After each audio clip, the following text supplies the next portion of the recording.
ఎక్కడ కూడా చెప్పలేదు.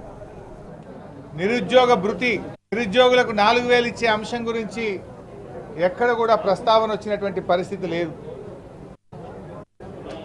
వారి ప్రసంగంలో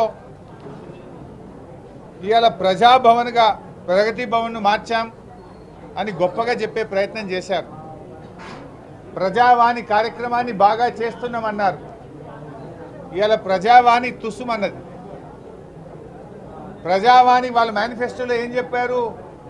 ముఖ్యమంత్రి గారు స్వయంగా ప్రతిరోజు ప్రజల నుంచి విజ్ఞప్తులు స్వీకరిస్తారు అని చెప్పారు. ఒక్కరోజు మాత్రమే ముఖ్యమంత్రి గారు పోయి ప్రజల నుంచి విజ్ఞప్తులు స్వీకరించారు. రెండవ రోజు నుంచి మానేసినారు. తర్వాత అదే ప్రజావానికి రోజుకొక మంత్రి గారు వెళ్తారు అన్నారు. 3-4 రోజులు మంత్రులు పోయినరు. తర్వాత ఆ ప్రజావానికి మంత్రులు పోవడం కూడా బంద్ అయిపోయింది. తర్వాత ఆ ప్రజావాణిని రోజు కాదు వారంకు 2 రోజులే అన్నారు. మంగళవారం, శుక్రవారం. దానికి ఒక ఐఏఎస్ అధికారిని పెడుతున్నామన్నారు. చివరికి ప్రతిరోజు పోయి 2 రోజులైంది. ముఖ్యమంత్రి గారు పోయినరు, మంత్రులు పోవడం బంద్ అయిపోయింది. చివరికి ఐఏఎస్ అధికారి కూడా పోతలేరు. ప్రజావాణిలో ఎవరున్నారయ్యా అంటే అవుట్సోర్సింగ్ ఉద్యోగులు దరఖాస్తులు తీసుకుంటున్నారు. ఇది మీరు గొప్పగా చెప్పిన ప్రజావాణి యొక్క పరిస్థితి. గతంలో మా ప్రభుత్వం ఉన్నప్పుడు జిల్లా కలెక్టర్, జిల్లా అధికారులందరూ కూడా కలెక్టరేట్లో కూర్చొని ప్రజావాణి దరఖాస్తులు తీసుకొని ఎప్పటికప్పుడు పరిష్కరించే పద్ధతి ఉండేది.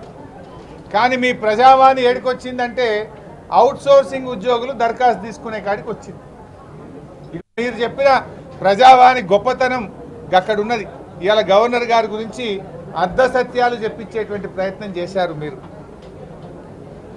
అదేవిధంగా పారాగ్రాఫ్ 5లో గవర్నర్ గారి ప్రసంగంలో 6 గ్యారంటీల్లో 2 గ్యారంటీలు ఇప్పటికే అమలు చేశామనే ఒక అర్ధ సత్యాన్ని చెప్పారు. 6 గ్యారంటీల్లో ఉన్నాయి 13.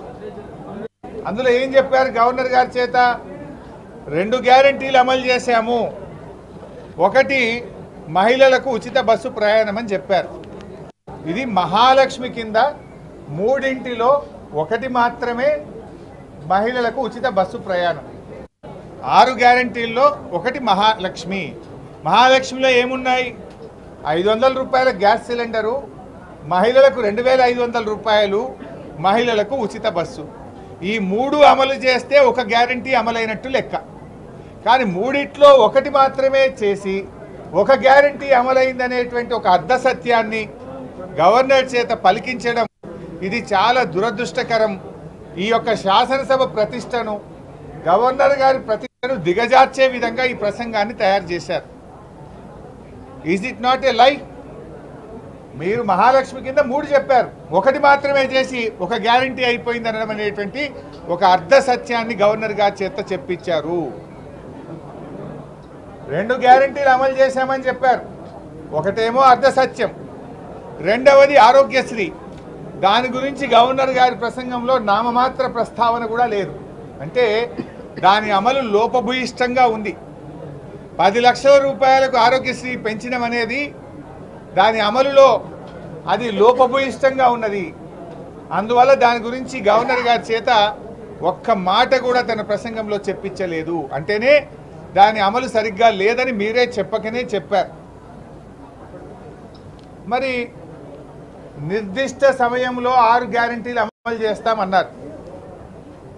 గౌరవనీయులైనటువంటి ముఖ్యమంత్రి గారు ఆ రోజు ఎన్నికల ప్రసంగంలో డిసెంబర్ 9వ తేదీ నాడు నేను ముఖ్యమంత్రిగా బాధ్యతలు చేపడతా, అదే రోజు 2 లక్షల రుణమాఫీ చేస్తా అని చెప్పి ఎన్నికల సమయంలో ప్రకటించారు. సరే, వాళ్ళు ఏమనుకున్నారో ఏందో కానీ ప్రమాణ స్వీకారం 2 రోజులు ముంగటికి ప్రీపోన్ చేసుకున్నారు. 9వ తారీఖు బదులు 7వ తారీఖే ప్రమాణ స్వీకారం చేశారు. ప్రమాణ స్వీకారాన్ని ఏమో ప్రీపోన్ చేసుకున్నారు. ప్రజలకిచ్చిన హామీలేమో వాయిదాలు వేస్తున్నారు. ముఖ్యమంత్రిగా బాధ్యతలు చేపట్టేదేమో ప్రీపోన్ చేసుకున్నారు, ప్రజలకిచ్చిన హామీలేమో వాయిదాలు వేస్తూ ఉన్నారు. మరి మీరు ప్రమాణ స్వీకారం 2 రోజులు ముంగర చేయడం మీద ఉన్న ఆతృత, ప్రేమ ప్రజలకిచ్చిన హామీల మీద కూడా ఉండాలి కదా. మీరు చెప్పారు కదా, డిసెంబర్ 9వ తేదీ నాడే 2 లక్షల రుణమాఫీ చేస్తామని చెప్పారు. రాగానే వడ్లకు బోనస్ ఇస్తామన్నారు. డిసెంబర్లోనే 4000 పెన్షన్ ఇస్తామన్నారు. ఇచ్చిన మాట ఎందుకు నిలబెట్టుకోలేకపోయారు? ఆ విషయాన్ని గవర్నర్ గారి ప్రసంగంలో ఎందుకు ప్రస్తావించలేకపోయారని చెప్పి నేను ఈరోజు అడుగుతా ఉన్నాను. అంటే ఇప్పటికే మీ 100 రోజుల్లో 60 రోజులు పూర్తయిపోయింది.